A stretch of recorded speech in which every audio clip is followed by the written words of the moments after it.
Hi everyone, Lori here. In this video, I'm going to be using some turquoise and some blues and some beautiful purples and green to show you how I make really neat textured abstracts. So the first thing I'm doing is I'm just throwing down a bunch of different paints. I've got a blue, an aqua, a gold green, a darker turquoisey tone, and then eventually later on, you're going to see the beautiful purple that I do. So now I'm being a little bit specific on how I roll this. I am not really wanting to mix the colors right yet. So what I'll do is I will use a couple rollers. If you don't have more than one roller, of course, they're also called brayers. You can just off screen, what you might not have seen me do is I'm rolling some of the paint off so I don't mix them quite. And as you notice here on the Gelliplate, I am again not trying to like overly mix all of it. And remember, you're working backwards. So if you're new at this or you're just like, whoa, what is this thing she's doing? You're sort of working backwards on this kind of gelatinous plate. It's like a gelatinous cube that's been squished down and it's clear. So if you don't know what a gelatinous cube is, in Dungeons and Dragons, they exist. If you go see the movie that came out, I think it was Honor Among Thieves, there's a gelatinous cube in that. Go find that on YouTube. So now I'm creating my textures. So I got at our swap shop. It's a shop that you don't actually have to pay for anything. It's at the dump. And when you go there, you can bring stuff and leave it, and then you can take other things. So anyway, it's an old ice bucket, and I love all of the little ridges and whatnots that are in it. The first person who gave me this idea was Vicki Reed. Shout out to her. Please go check out her channel. It's fabulous, and it's who got me, believe it or not, into all of this. So what I am doing now is I'm taking this ice bucket and I'm just rolling it on the Gelliplate in the paint. And what it's doing two things. Number one, it's putting down texture. And number two, it's picking up some of the paint. So it's going to give me a base to put more paint after. And you'll see what I'm talking about in just a minute. But look at these different textures. I've got little stripes and little striations and little cubes. And now I have my old ashtray, not my old ashtray. It's an ashtray that I found at the swap shop. And again, I didn't pay anything for it.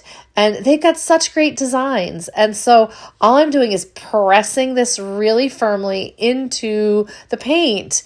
And as you can see, it's got a really beautiful design, and it's going to make these these imprints. And then the cool thing is that is going to be permanent, like on my paper.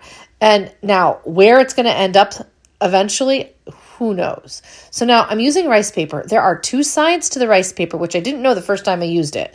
There's a shiny side. That's the side you want against the paint. There's also a rough side.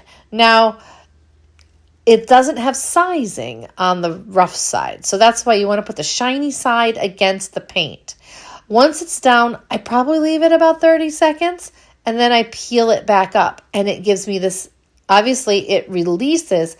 Now, if there's a lot of paint on the Gelliplate, obviously not all of it's going to come up. It's going to leave some behind, which is fabulous in its own right, because then you can actually have more layers. So I'm pulling up a couple of these. I'm doing several pulls, and what's sometimes left behind is what's called like a ghost print, and that's what they call it. And on the Gelliplate, you can see there's marks still left there. And that's the ghost print that you can leave, or you may wipe off with like a baby wipe with some baby oil. But mineral oil, what have you. Baby oil is really mineral oil. So as you can see all these little textures and nooks and crannies?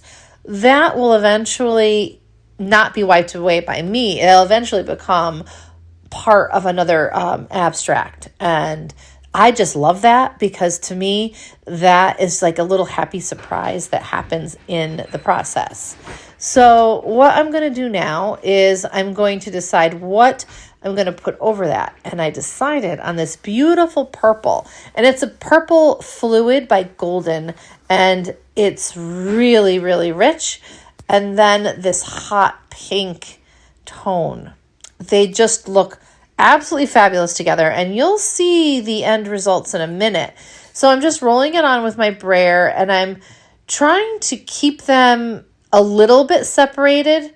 I'm not being too careful because I like the kind of the values that kind of happen, the hues, the tones, all the things. And I'm probably not using those terms right, and I apologize all you art people out there that but anyway, lots of great colors going on here. It looks like purple and pink clouds.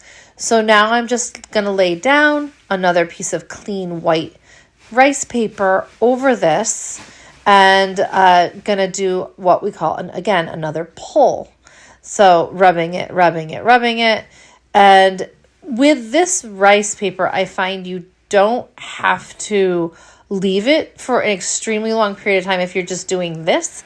If you have a lot of leftover paint and lots of layers that you're trying to pull, I would highly recommend you leave it for 20 minutes to an hour. I've even left things overnight before. This was not left that long at all. Some of the paint left, a little bit of paint left behind, but most of it, as you can see, came up. And this is really to help you see. Literally, I think I left it, I don't know, a minute, 2 minutes. So it really does a nice job. If you have a project with, again, lots and lots of paint, you would leave it overnight. And so I recommend you to have like a couple jelly plates going. Otherwise, you're stuck in the water and can't do anything. So that there isn't the final product. What I'm doing is I'm layering on. There you go. See this here? I'm going to be using these to make different art. That piece there was just a pull with the blues, that one there as well. And I will show you in another video what those got turned into. So hopefully this inspires you to use some bright blues, greens, and purple.